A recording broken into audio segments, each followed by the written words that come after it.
Okay, so here's, I guess, my take of a video for the Backbone 1 controller. And I'm trying to make this video, and excuse me for bumping stuff. I'm trying to get this video out, hopefully to newer consumers who buy this controller. I just want to say right off the bat, this is a good controller, very well built, and I couldn't tell you how many hours I spent using this thing. But there's some stuff I think you guys should know. So, I'm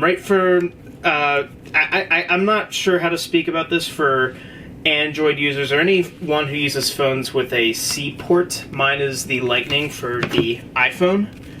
And something I experienced first thing was I had a outer box case for my phone, which is not what I have now, and it wouldn't fit in here. And I ended up getting this phone case. This was a Pepika or something like that. I don't know how to pronounce it very well. Somebody on Reddit told me to get one of those, which fits perfectly into here. But when I first got it, I couldn't fit it perfectly in there. Like, it would snap in, but wouldn't connect properly. The box of the controller, when you get it, has different versions of these things. This thing's like a little cover that is on the thing. As you can see, I got a different one on here, because this is the one that was on here when I first opened up the controller, and the phone wouldn't fit on here unless the phone didn't have a case on it. But in the box, you'll see a little box thing with other versions of these, and so I took the other one, and that's something I learned several weeks into owning this thing. There wasn't really much, I guess, communication that you had to get this thing, like get another one of these things, which are in the box, to fit your phone, but this fits fine now.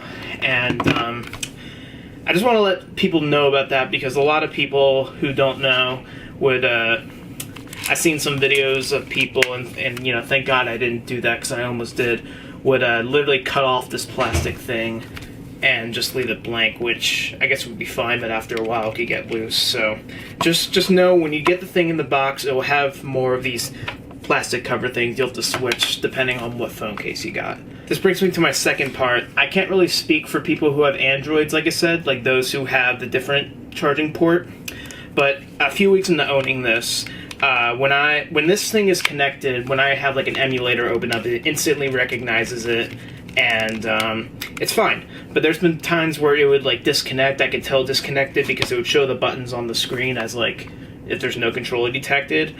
It's kind of like how your phone charger would randomly disconnect even though it's plugged in. My assumption was that it was the controller first, and everyone's going to assume it's that.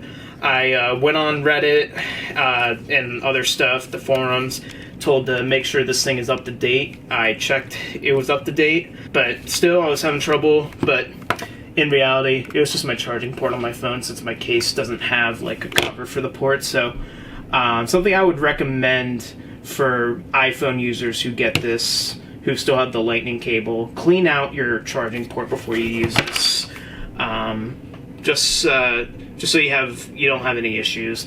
And what's great about this controller, I'm just going to talk about its features. So many controllers nowadays, like this for the iPhone, are usually Bluetooth, and I've never been a fan of Bluetooth controllers myself that would connect to the iPhone, because there's always Bluetooth connection errors. But what I like about this one is, you can see it taps into the phone's power, and that's how the controls and everything works. So you snap it in, it just automatically works. This button here opens the Backbone app, and then you have these different controls you can set up to on the emulators. And this is the Xbox style controller. They have a PlayStation controller as well. I really hope they'll make a Nintendo one day. A Nintendo one would be pretty cool. But I'm going to show you what I use mainly. I have the Xbox app, which I need to work more on because I don't have good internet. But I usually use Delta and RetroArch, and then these Sonic games. Games like Mario Run and Mario Kart Tour unfortunately don't work with Backbone. Hopefully in the future, Nintendo will work with that. And there's a list of other games you can look up that work with Backbone. A lot of, if not all, Apple Arcade games work with them, because when you get this controller, you get a free 3-month membership for free for Apple Arcade. So that's pretty cool. I haven't really used much of it yet, even though I should. But here's Delta. This is an emulator for NES, Super NES, N64, Game Boy Color, Game Boy Advance, DS, and it works pretty good. And I really like Delta because when you put the ROMs on here, it has all the pictures, a really nice, clean-looking menu. RetroArch is okay, but like it doesn't really have much of a menu. You just have to load content. It looks more like a very advanced computer software compared to Delta, but this is what I'll use to play PlayStation 1, Virtual Boy, Sega, games like that. So as I said, this is what it looks like. I'm going to turn off the music just for copyright reasons. Here's Donkey Kong, and the controller's not plugged in so you can see these controls, but when you plug it in, the controller will be recognized. You'll be very careful, but once it's plugged in, as you can see, those controls went away. And in this case, there's no start button officially. You can set up this button here as a start button on RetroArch, but for here, it just goes to the menu. So I have the R button here as the start button for like NES games and stuff like that. So as you can see, we're starting a game.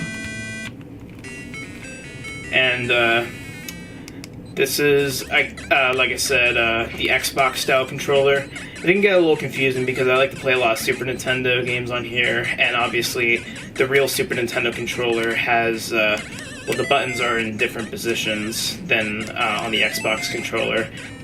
So you can use the analog sticks for, D-pad controls, or you could use the actual D-pad. Personally, I'm used to using the analog stick. It's kind of similar to the Switch controller.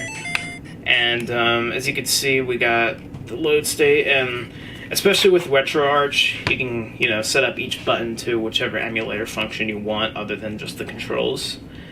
And as I said, this button has a the button goes right into the Backbone app, and this is where you can calibrate your controller, claim your free Apple Arcade membership that you get for 3 months, and all the other information. There's an offer of 30 days of Backbone Plus. I just didn't bother setting that up because, as I said, I'm usually just playing emulators and stuff on here, so pretty good stuff here. And yeah, so in the end, Backbone controller is probably the best kind of controller you could use for playing emulators and pretty much games in general. There are just a few things you should know before you potentially return this thing not knowing it's fixable, or potentially break it. So that's about it. Thanks for watching.